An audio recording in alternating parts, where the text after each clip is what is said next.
वक्त गुजरने का पता ही नहीं चलता और गुड़िया जवान हो जाती है।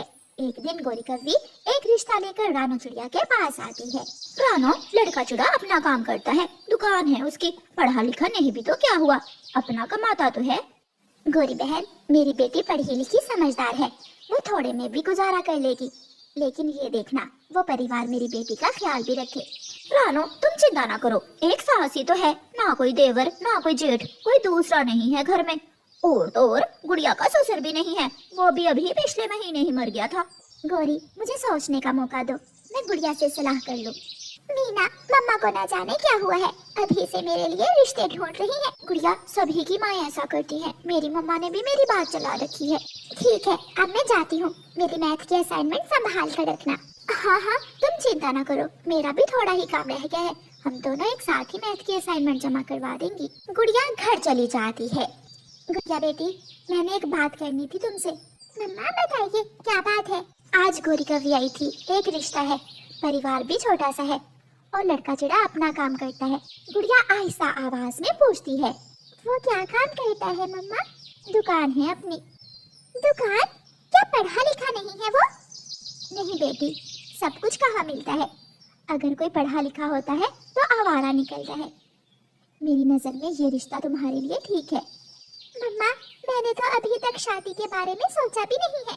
बेटी, अब सोचना ही होगा, आपको नहीं पता, जब मेरी शादी हुई तो शादी से 2 दिन पहले मुझे पता चला था।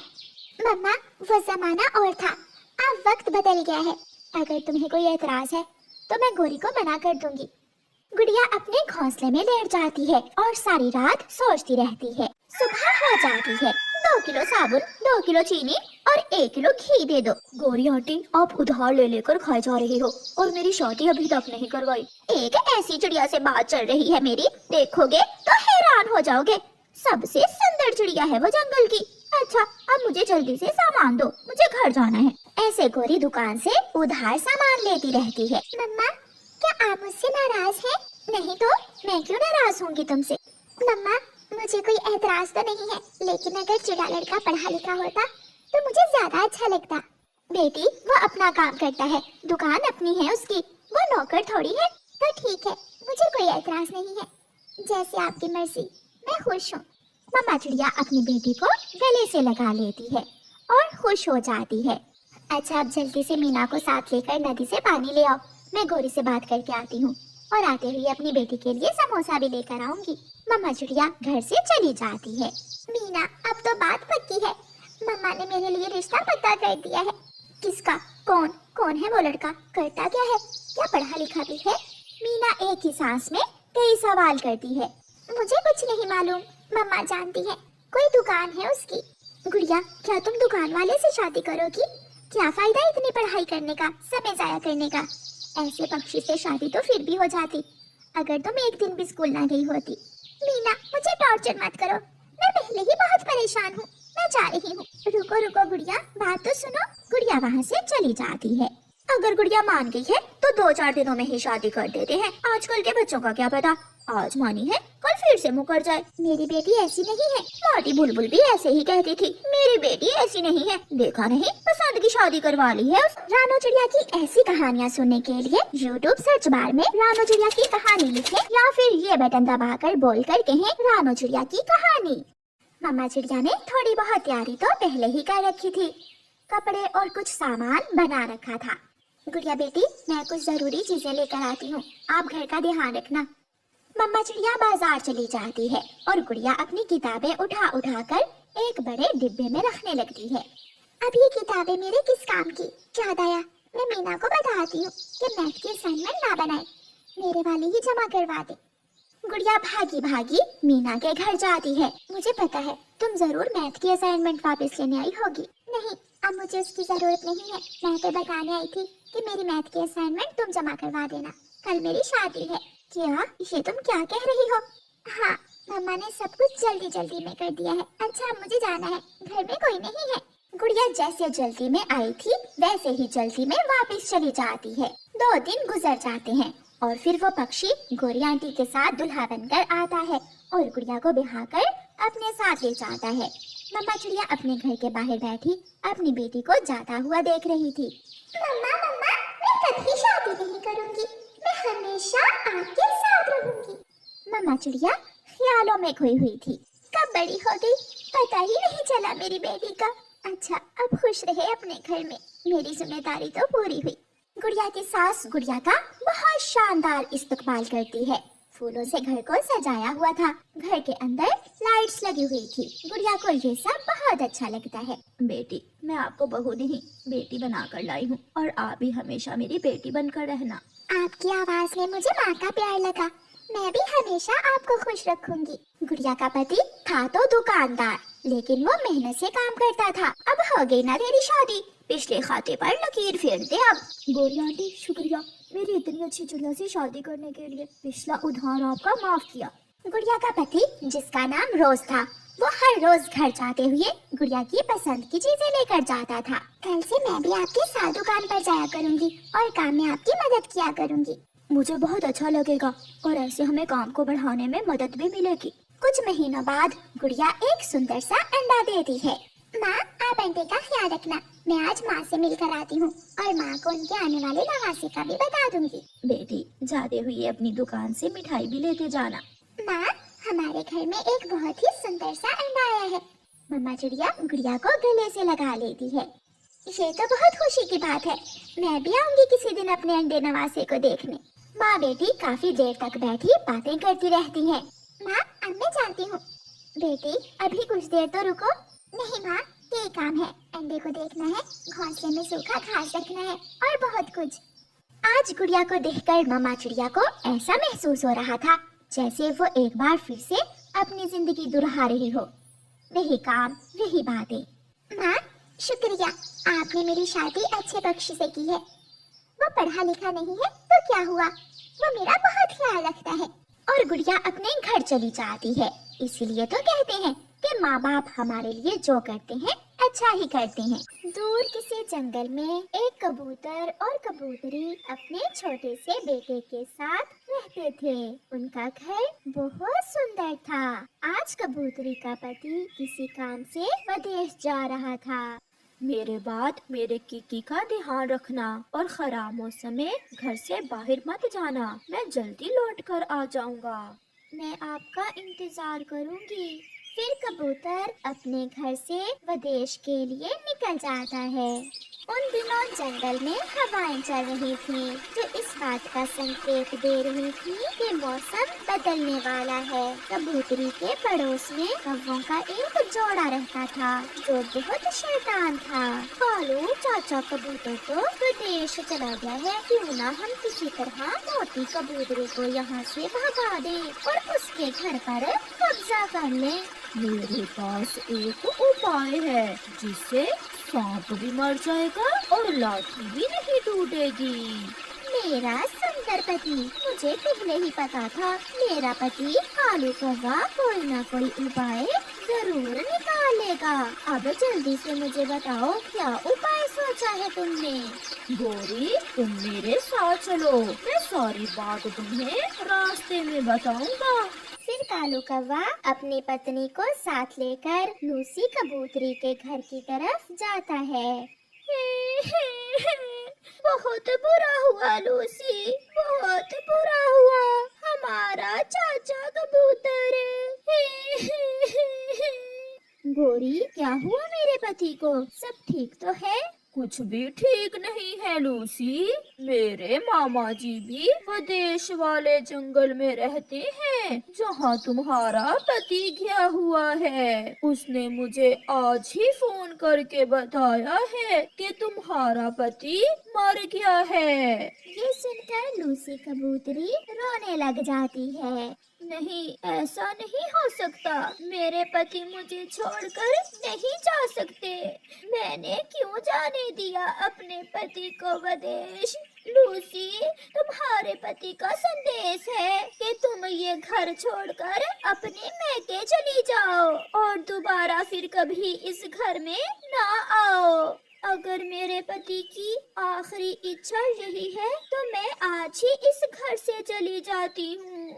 हाँ हाँ, जल्दी जाओ ताकि तुम्हारे पति की आत्मा को शांति मिल सके। तुम अपनी माँ के पास चली जाओ।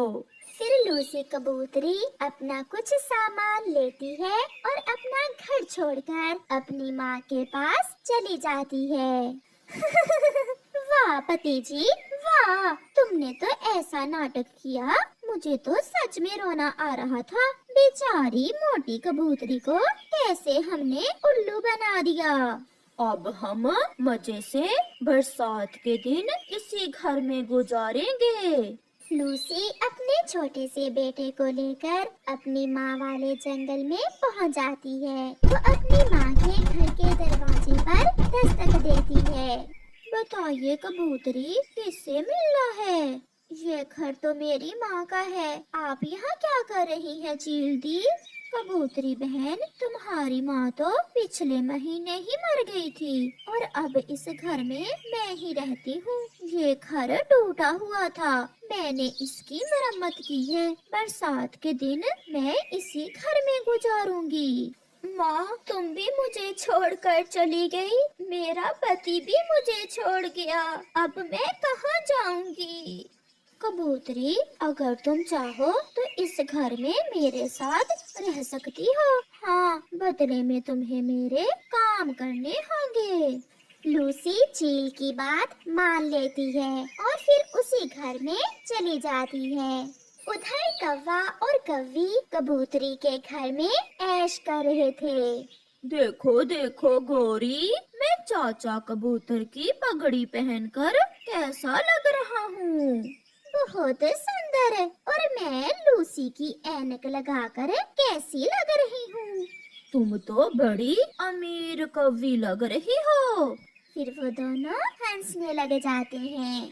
ऐसे ही कुछ दिन गुजर जाते हैं और फिर एक दिन चिड़िया, जो लूसी कबूतरी की सहेली थी, उससे मिलने उसके घर आती है और चिड़िया वहाँ कौवों को देखकर हैरान हो जाती है। गोरी और कालू, आप यहाँ कैसे? ये घर तो मेरी सहेली लूसी का है। अब ये घर हमारा है। उसका पति मर गया था और वो अपनी माँ के पास चली गई है। ये सुनकर चिड़िया बहुत निराश हो जाती है और वहाँ से चली जाती है। कालू जी, मुझे ये चिड़िया बहुत बुरी लगती है। हमेशा इस चिड़िया की वजह से हमें मार खाना पड़ती है। कहीं ये विदेश जाकर कबूतर को ना बता दे। ना जाएगी ये विदेश और ना बताएगी कबूतर को। तुम चिंता ना करो। मालिक जी, मैं अपने बेटे से बहुत उदास हो गया हूँ। अगर आप मुझे कुछ दिनों की छुट्टी दे दें तो मैं अपने बेटे से मिल आता हूँ। छमछम अंकल, जिसके पास कबूतर काम करता था, वो बहुत अच्छा पक्षी था। वो कबूतर को कुछ दिनों की छुट्टी दे देता है और कबूतर अपने परिवार से मिलने घर वापस लौटता है। जैसे ही कबूतर पहाड़ों के पास पहुंचता है, चिड़िया कबूतर को देखकर डर जाती है। भूत भूत, बचाओ बचाओ, भूत आ गया। ये सुनकर चाचा कबूतर चिड़िया के पास चला जाता है। चाचा कबूतर के भूत, मुझे मत खाना, मुझे मत खाना। चिड़िया, क्या हुआ है? आप ठीक तो हैं? मैं हूँ चाचा कबूतर और तुम मुझे भूत कह रही हो। मगर मुझे कवि ने बताया है कि आप तो मर गए हो और आपकी पत्नी भी घर छोड़कर अपने मायके चली गई है। ये कैसे हो सकता है? मैं तो अच्छा भला हूँ। ये जरूर उन दुष्ट कौवों की कोई चाल होगी। मैं अभी लूसी की माँ के पास जाता हूँ और लूसी को वापस लेकर आता हूँ।